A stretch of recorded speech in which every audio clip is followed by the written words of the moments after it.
May I call Yifa to the stage, please? Yifa Segal. The mic is yours.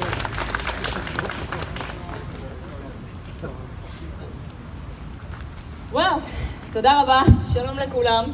Hi. I'm very excited to be here, and it's also my first time in Sweden and first time in Stockholm. And I don't know, I took it upon myself to kind of connect with communities around the world and kind of spread the message and do the little bit that I can. I think for the challenges that I think our generation is facing. And I want to take a few minutes to kind of explain to you how I see those challenges and how I see, first of all, this gathering and all these types of gathering happening all around the world as an amazing first important step toward overcoming these challenges together.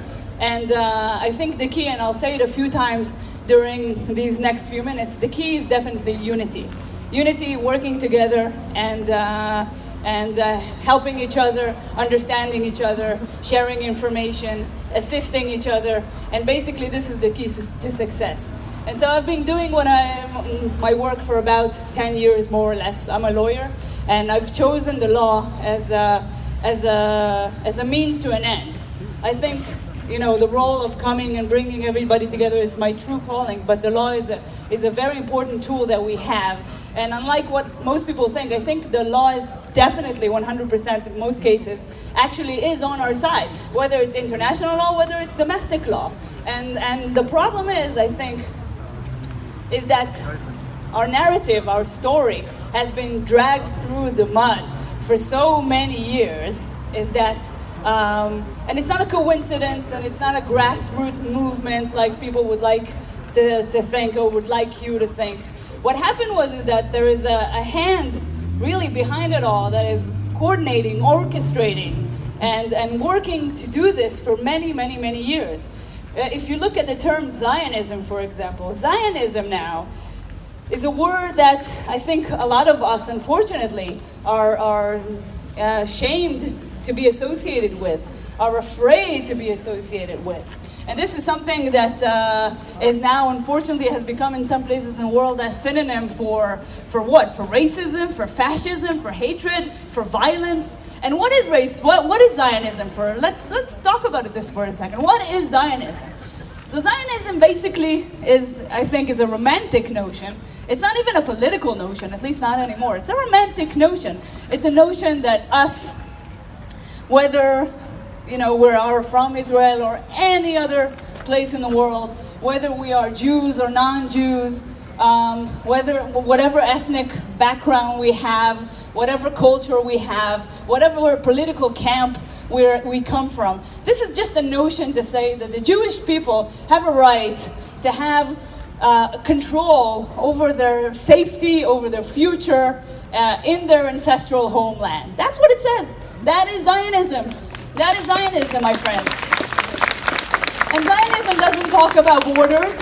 It doesn't talk about if this Jewish entity, this Jewish state should be in this place or another. It doesn't talk about anyone else. It doesn't talk about taking anything else from anyone else. It doesn't talk about discriminating against anyone else. If anything, Zionism talks about the light to the world, about how we can come together to help the world be better, how we can share our values, how we can share equality, how we can prevent others from the atrocities that has happened in Jewish history. And that is Zionism. That is why Zionism is really, in fact, a very wide, broad tent for anyone coming from any kind of political camp, from any kind of political belief, like I said, religion, background, geography, whatever. And look at what Zionism has become. And I think it is time for us to stand up and kind of claim it back. Claim it back. This is what we need to do. And we need to tell our brothers and sisters that they should not be ashamed to call themselves Zionists, and they should not be afraid to call themselves Zionists. And unfortunately, that's not very easy nowadays.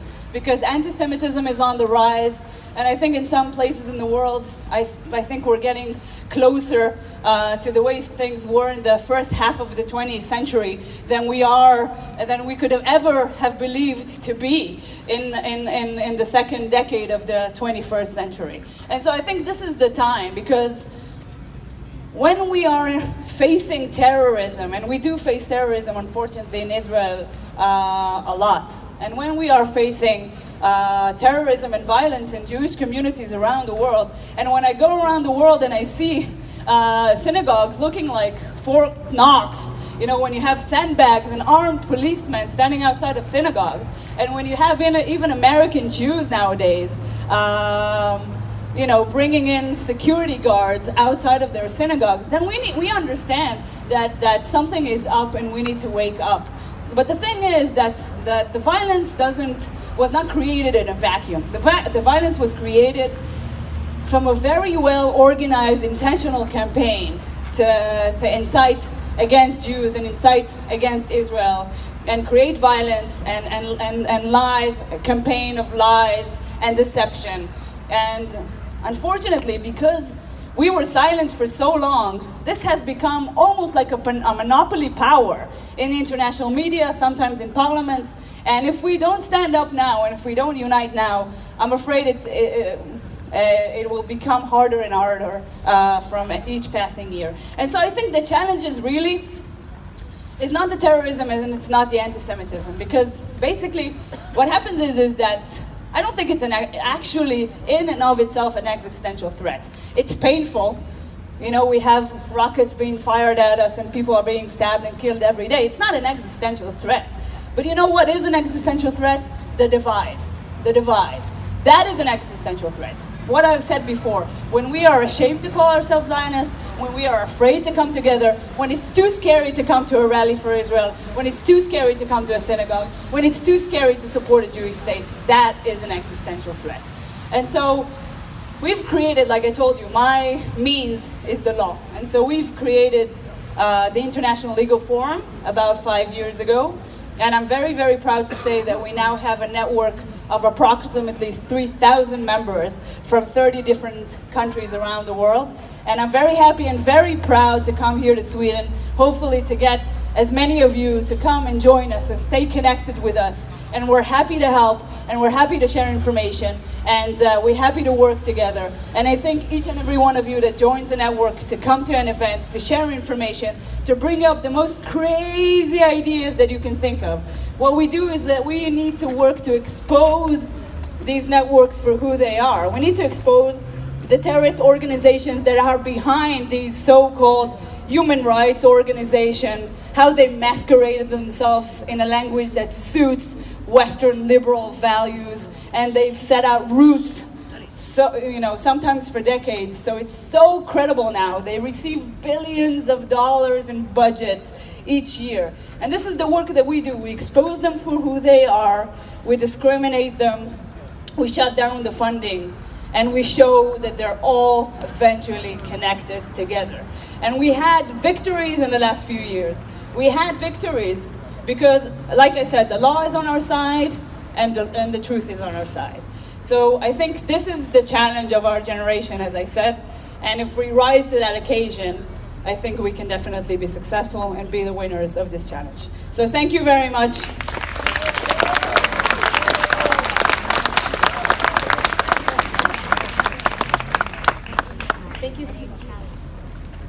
Thank you so much, Yifa. I want to keep you up here for just a minute. You may have seen on Facebook and in our mail outs and also in our other social media, we have a special gathering tomorrow night to honor the fact that first we have Yifa here in Sweden, which we're so excited about, but this is a great opportunity. So all of you here, any of you who are lawyers, Swedish lawyers, we welcome you to participate in a little gathering just to see how we can start looking at this in Sweden.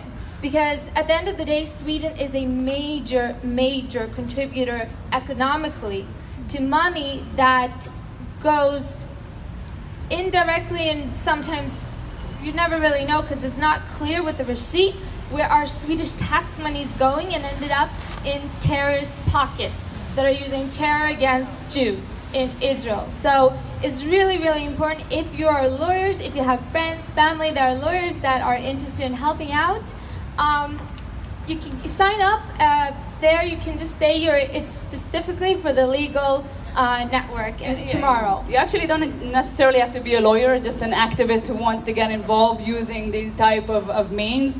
After studying law for many years, I can tell you don't have to actually study law for many years to do it. But grab a friend, grab a family member, grab a neighbor, grab a dog, I don't know, grab somebody, and let's sit together around the table and start figuring out how how to start shutting down all this financial aid coming out of Sweden, unfortunately. Exactly. So Monday, that's tomorrow at 6. Find me or Yifa, and we'll give you more details about where, and really anyone who wants to help with this. We really need to push, and the time is now. So thanks once again, Yifa. Thank you.